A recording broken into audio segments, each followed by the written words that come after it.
kelulusannya berdasarkan prioritas. Sepanjang yang bersangkutan mereka mendaftar ikut tes. Syaratnya harus ikut tes.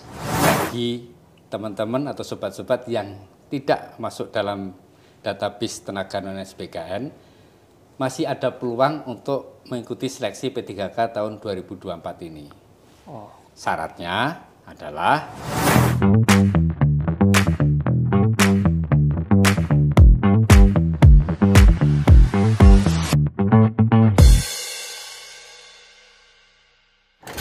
Hai Sobat BKN, selamat datang di BKN Talk bersama saya, Edward Malik.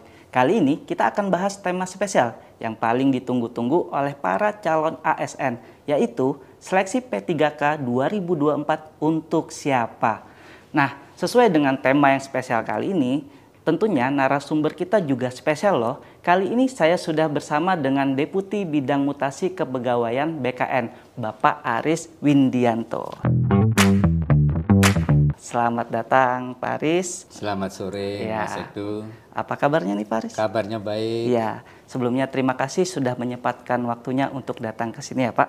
Nah, Sobat BKN, jangan lupa untuk subscribe, like, dan komen di YouTube channel kita. Dan tonton terus ya sampai habis biar tidak ketinggalan informasinya. Langsung aja nih Pak Deputi. Belakangan ini Pak, banyak sekali di media sosial BKN kita nih Pak.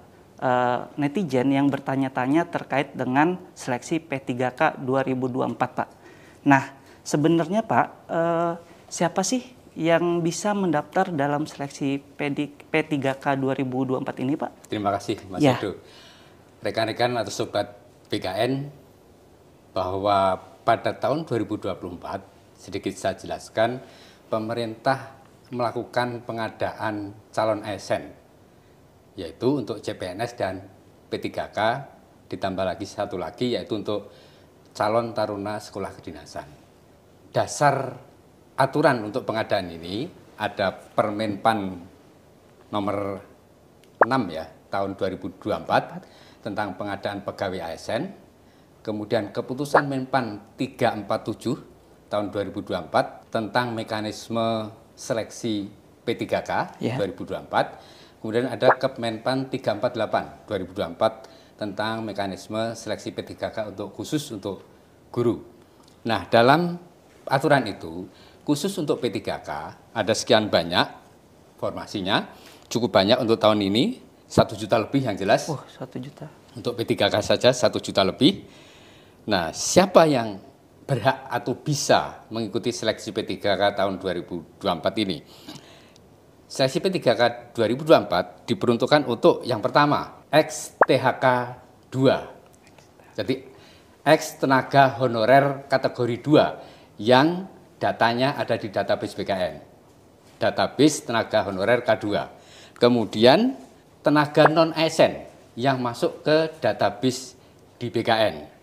Kemudian yang ketiga, tenaga non-ASN yang aktif bekerja di instansi pemerintah 2 tahun dan masih aktif bekerja dan tidak masuk ke dalam database tenaga non-ASN.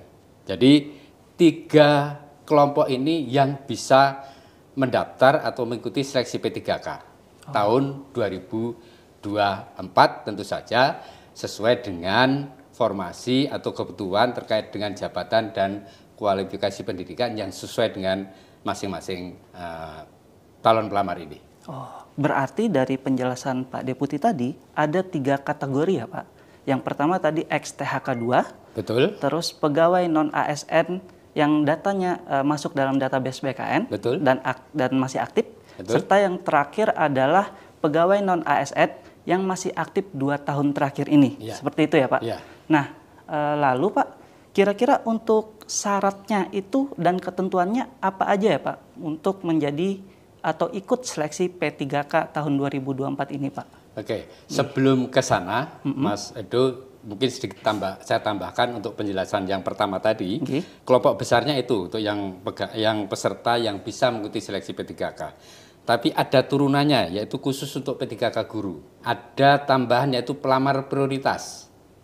Itu level kelompok pertama. Siapa pelamar prioritas? Pelamar prioritas adalah pelamar yang lulus seleksi JF Guru tahun 2021, ya tahun 2021, istilah yang kita gunakan di pengolahan adalah P/TL, lolos passing grade atau nilai ambang batas, tetapi tidak lulus karena keterbatasan formasi, dan tidak pernah dinyatakan lulus seleksi untuk JF Guru periode sebelum tahun 2024 ini. Dan saat ini tentu saja masih bekerja di instansi pemerintah.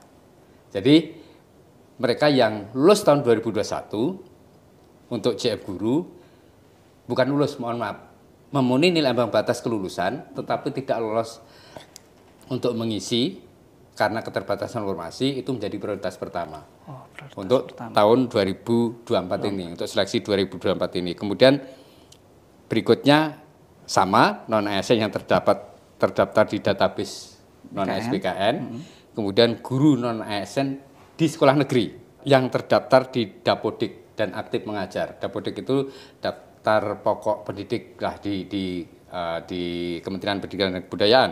Dan yang terakhir adalah lulusan PPG itu untuk guru. Kemudian untuk kesehatan ada prioritas yaitu D4 bidang pendidik.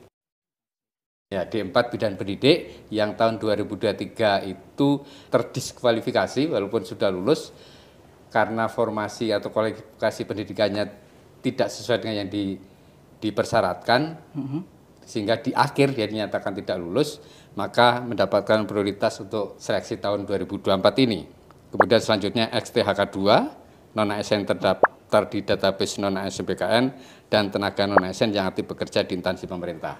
Jadi untuk yang pertama, kemudian yang kedua adalah persyaratannya yang berikutnya pertanyaan kedua. Pak. Nah, persyaratannya ada usia, ada pengalaman. Usia dan pengalaman ya. Kalau P3K usia minimal 20 tahun usia minimal.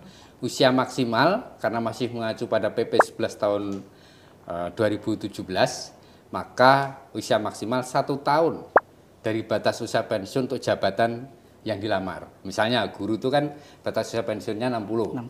Maka sebelum 59 usianya dia masih bisa mendaftar untuk menjadi P3K guru. Nah, kalau yang lainnya misalnya untuk yang fungsional muda, untuk analis SDM misalnya, itu kan 58 maksimal. Maka dia melamarnya sebelum usia 57, itu masih boleh. Jadi minimal kontrak kerjanya 1 tahun. Kemudian ada syarat pengalaman kerja.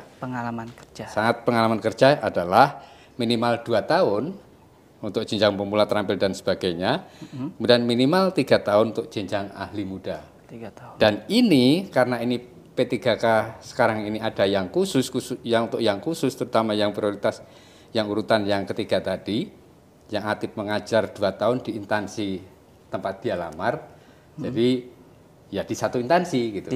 Beda dengan P3K formasi umum, itu bisa pengalaman kerja 2 tahun, bisa akumulasi dari beberapa instansi. Kalau ini tidak, harus di 2 tahun di instansi, dan melamarnya harus di situ. Harus di situ ya.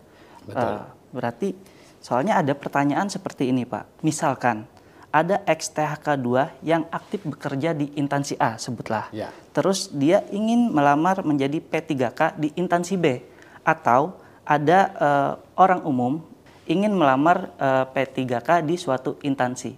Berarti hal itu apakah masih dimungkinkan, Pak? Kalau yang nomor 1 tadi, XTHK2, dia masih bekerja. Ya. Itu wajib. Wajib di instansi A lagi berarti dia di instansi A lagi. Oke. Itu untuk yang XTHK2 maupun tenaga non-ASN, maupun yang ada di database, maupun tenaga non-ASN yang tidak ada di dalam database. Prinsipnya adalah aktif bekerja. Aktif bekerja. Untuk yang dia tidak bekerja menjadi tenaga non-ASN di suatu instansi, jelas tidak bisa melamar. Untuk P3K tahun 2024 ini. Berarti memang dikhususkan ya Pak? Dikhususkan. Dikhususkan.